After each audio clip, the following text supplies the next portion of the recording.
Cleaning your Breville Espresso machine is essential for maintaining its performance and longevity.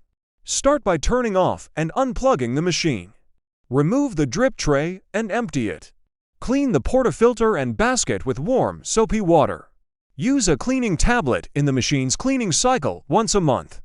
Don't forget to descale the machine every 2 to 3 months using a descaling solution. Regular maintenance ensures great tasting coffee every time. If you found this video helpful, please like and subscribe to our channel.